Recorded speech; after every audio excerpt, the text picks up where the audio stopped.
address this point, you correctly say, very correctly say, that the approval of mining issues is not a local council jurisdiction, it is a state jurisdiction, state government jurisdiction. You're totally right.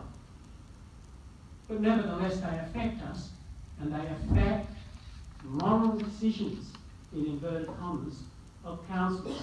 And I'll put this hypothetical to you, and it's drawn from a reality. What if a state government made it conditional on its approval of a mining activity that they provide so much capital, money, to the improvement of roads? You're a lawyer. You see the dilemmas that this question poses for how councils may be influenced by the presence of a mining company. It is the equivalent of banana republic politics.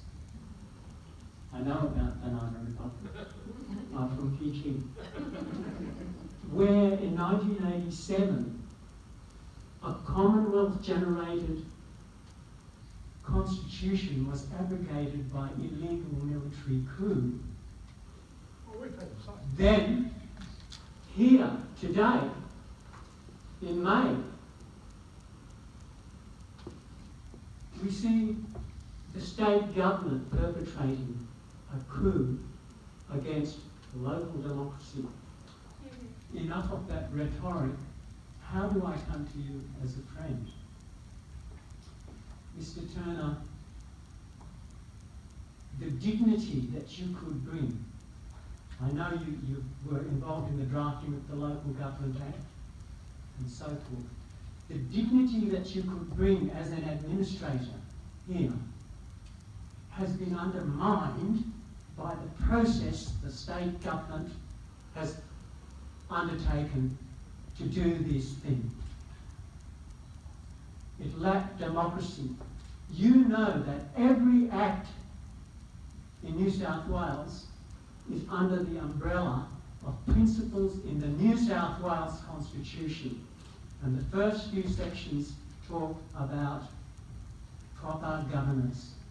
And in a democratic country like Australia, there's an implied reading that things must be as democratic as they possibly can.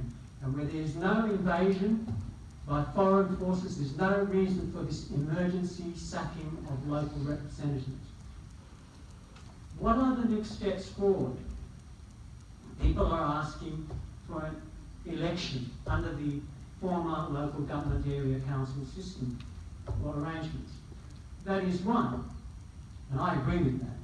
But let us be creative.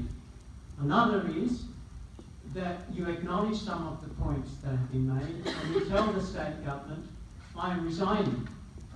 I want you to do this thing properly. Another possibility is we leave things as they are, the status quo of what is under the governor's unilateral proclamation and on the advice of the executive government. We leave things the way they are, but you, as a consultative, creative, legal-minded person, engage the panels that you have set up to look at taking this whole question of the amalgamation, the representation arrangements to the people by plebiscite or poll or whatever the technical language is. Those provisions are there in the Local Government Act from section 14 to section 20, I believe. You're not a council, but you're an administrator, and I think you will have access to those provisions. Poll us, ask us what we think of these provisions, right? And then in the next 3 months, then by September, you can have a democratically arrived at position about how the elections will occur. This is why I say I come to you as a friend. Thank you, sir. Should have been done to start with. Is there anybody else?